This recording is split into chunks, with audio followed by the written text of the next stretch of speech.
Assalamualaikum teman-teman. Jumpa lagi ya di channel YouTube aku. Ini ada yang tanya ke aku, syarat-syarat untuk menikah di Turki yang terbaru itu seperti apa? Karena kebetulan kan kemarin itu ada teman aku yang dari Indonesia datang ke Turki dan untuk menikah di Turki juga. Dan aku pernah juga buat video waktu unboxing barang yang dibawa sama teman aku ini ya, yang dari Indonesia. Oke, setelah aku wawancara dengan teman aku ini, ternyata dari hasil wawancaranya rupanya nggak jauh beda ya waktu pengurusan dokumen aku sekitar tahun 2021. Nah, jadi aku lihat ya dari keterangan kawan aku ini nggak jauh beda, masih ada yang sama juga ya. Nah, kita lanjut ya. Nah, untuk pengurusan dokumennya, memang semua itu berawal dari tingkat desa dulu. Nah, jadi kalian bisa pergi ke desa kalian masing-masing untuk pengurusan NA. Nah, di sini kalian kasih tahulah sama orang kantor desanya kalau kalian akan mengurus dokumen pernikahan yang ke luar negeri. Karena ada beda dikit ya NA yang untuk pernikahan di dalam negeri dengan yang di luar. Ini aku sedikit cerita juga ya teman-teman. Kebetulan aku dengan kawan aku ini tinggal di desa yang sama. Jadi ya tentu saja ya untuk pengurusan NA di kantor desa yang sama. Nah, kalau di kantor desa kami ini, apa-apa aja yang diminta dari cowoknya hanya KTP, KK, dan kalau ada ijazah, dilampirkan ijazah, itu aja. Kenapa aku bilang seperti itu? Karena ada juga ya desa-desa di kota lain memiliki aturannya masing-masing dalam syarat-syarat untuk cowoknya. Aku juga pernah ya kawan aku yang ke Turki ini, dia sampai diminta kakak orang tua dia, kimlik orang tua dia ya, kimlik atau KTP ya itu namanya ya. Jadi setiap desa itu memiliki aturan mereka masing-masing. Nah, ada yang minta akte kelahiran. Jadi kalau desa kami cuma minta itu aja yang aku bilang 3 tadi itu ya. Nah, ini yang aku tahu ya sedikit info. Kalau kakak orang Turki itu yang aku tahu, aku udah lihat orang tuh nggak perlu lagi surat cerai ya, karena di kakaknya udah tertera kapan dia menikah, kapan dia cerai, itu bagi yang udah pernah menikah. Jadi aku lihat di situ ada ya.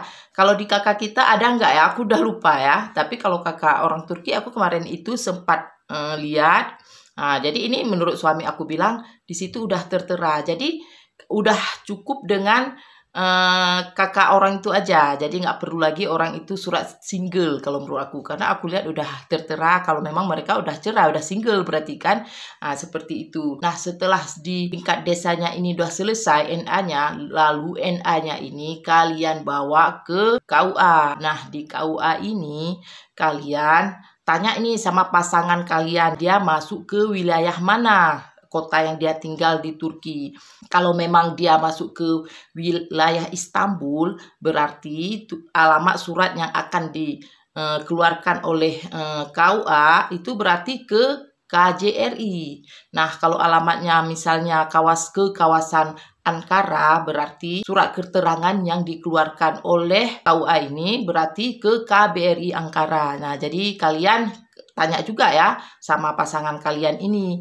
Jadi dan beserta alamat KBRI yang di Ankara, itu di mana alamatnya kalian bisa lihat di Google, karena kan harus lengkap nanti surat keterangan yang akan dikeluarkan oleh orang KUA. Kemudian bagi kalian yang mungkin ke Turkinya nggak bisa bawa wali, kalian buat surat wakilah. Nah, untuk surat wakilah ini sebenarnya terserah kalian, opsional. Kalau kalian memang mau buat itu lebih bagus. Kalau memang kalian nggak buat ya nggak apa-apa, karena di Turki ini untuk menikah nggak diminta surat wakilah, dan begitu juga di KBRI bawa itu lebih bagus kalau menurut aku ya. Kalau takutnya kalau memang nanti diminta, kita udah ada persiapan. Pokoknya cari aman aja. Itu kalau menurut aku sih ya. Dan yang lebih bagus lagi bawa wali. Kalau memang cowoknya yang di Turki itu berhalangan tidak bisa ke Indonesia, lebih bagusnya ya kalian bawa wali aja ya daripada surat wakilah. Nah, yang lebih bagus lagi, cowoknya yang datang ke Indonesia itu yang lebih bagus lagi kalau menurut aku. Cuman kan mungkin ada halangan atau apa, terpaksa kalian yang akan ke Turki, ya seperti yang aku bilang tadi ya. Kemudian setelah di KUA ini semua sudah selesai, kalian buat SKCK. Nah, kalau SKCK itu sendiri, kalau kami kan tinggalnya di Aceh ya. Nah, ini kenapa aku bilang kami, karena memang masih sama ya peraturannya dengan aku dan kawan aku ini. Walaupun kita bilang tadi sesuai pengalaman kawan aku ya kan. Kami karena di Aceh, jadi untuk SKCK-nya kami buatnya di Polda. Nah, untuk SKCK ini sebenarnya aku nggak ngerti ya, pokoknya ini anjuran dari pihak KBRI. Kita buat surat SKCK karena bisa jadi ada kota-kota yang di Turki ini untuk segala pengurusan mereka minta SKCK. Nah, adanya enggak. Kalau ke aku kemarin itu enggak diminta dan kawan aku juga enggak diminta. Jadi ya kami simpan aja ya. Karena itu supaya kita cari aman aja. Orang KBRI bilang anjuran KBRI untuk cari aman. Kalau misalnya sekiranya udah diminta, kita nggak ribet, udah ada di tangan kita. Itulah tujuannya. Jadi itu terserah kalian. Tapi lebih bagus kalau menurut aku, kalian buat aja surat SKCK. Itu kalau menurut aku ya. Kemudian setelah SKCK ini udah selesai dan tentu saja untuk ke luar negeri kan, aku ngomong kadang-kadang kalau udah banyak kali ngomong susah ya, dimaklumi aja. Nah, harus untuk keluar negeri kan harus ada paspor ya, tentunya kalian harus persiapkan paspor juga jauh-jauh hari. Udah itu kalian juga harus persiapkan tiket, dan untuk tiket ini yang aku tahu ya ada tiket PP. Nah, itu menurut keterangan waktu aku check in ya, ini pengalaman aku. Aku bilang sama kalian dan kawan aku juga ada pesan tiket PP juga. Kalau aku pengalaman pernah nanya dengan petugas di check-innya. Aku ada tanya, katanya memang harus ada PP, katanya apalagi bagi kita yang pemula. Nah, jadi kalau untuk tiket ini sendiri terserah kalian ya. Kalau memang pesannya jauh-jauh hari mungkin lebih murah ya. Itu terserah lah, aku nggak bisa bilang ya karena aku nggak jual tiket. Nah, setelah itu visa, kalau visa itu nggak perlu ya untuk sekarang yang berangkat ke Turki itu bebas visa selama 30 hari ya. Kalau kawan aku itu nggak pakai visa, tapi waktu aku itu masih pakai visa ya, masih berlaku visa. Nah, ini pengalaman kawan aku. Waktu dia ke Turki, dia memang nggak di bandara itu nggak diminta vaksin, nggak diminta tes PCR. Bukan kayak aku ya, kemarin itu aku diminta vaksin, diminta tes PCR. Mungkin karena aku berangkatnya kemarin itu yang masih ya gembar-gembor masalah corona ya, menurut pengalaman kawan aku. Nah, dia nggak diminta apa-apa, pokoknya perginya plong aman gitu ya. Nah, setelah check in tentunya kan kita ke imigrasi. Nah, di imigrasi ini pengalaman kawan aku juga sangat mudah, nggak banyak pertanyaan, langsung berkas dia cuma dilihat-lihat gitu aja, udah kelar, udah selesai. Beda dengan aku. Kalau aku pun sebenarnya lempang aja, nggak ribet juga ya di imigrasi. Cuman aku adalah ditanya-tanya apa tujuan ke Turki. Aku bilang untuk menikah, aku keluarin berkas-berkas untuk menikah kayak gitu ya. Kalau aku masihlah ada pertanyaan, tapi kawan aku ini memang lempang ya, dilihat-lihat aja, udah itu udah ya. Nah, ini kita lanjut yang harus kalian lakukan pas kalian tiba di Turki. Ini menurut pengalaman kawan aku dan aku juga seperti itu. Aku kan juga mengarahkan ke kawan aku untuk pengalaman aku kemarin itu ya. Nah, jadi kalian telepon pihak KBRI ya, atau pihak KJRI ya bagi yang ke Istanbul ya. Nah, kalian telepon, kalian tanya jadwal kapan kalian bisa ke KBRI ya gitu. Jadi kalau kemarin itu, kalau kawan aku dikasih waktu 7 hari ya, 7 hari untuk ke KBRI ya kan, kita perlu ke KBRI untuk membawa berkas-berkas kita itu ya kan.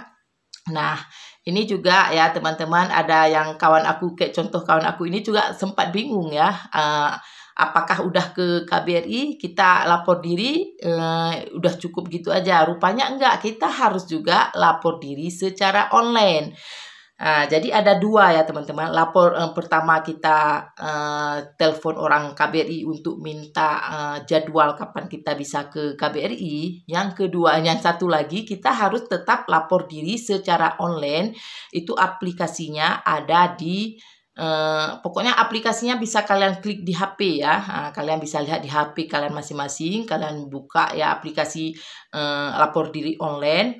Kemudian kalian nanti keluar ya kalian tinggal klik-klik aja lah apa perintahnya di situ kayak gitu. Nah kalian sambil nunggu-nunggu nih untuk ke Ankara, nah kalian langsungkan saja terus nikah secara agama atau secara imam ya.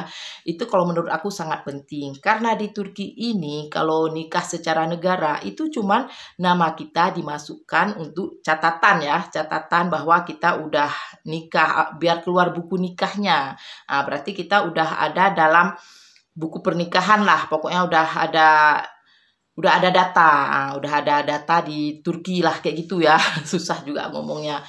Sedangkan untuk ijab kabul atau misalnya untuk nikah agama itu nggak ada. Makanya kalian harus ada dua ya. Pertama nikah agama biar sah, kemudian nikah negara. Itu sih menurut saran aku ya. Aku juga kemarin itu kayak gitu dan kawan aku juga seperti itu. Bismillah. Bentar ya teman-teman, aku minum ini jamu ya.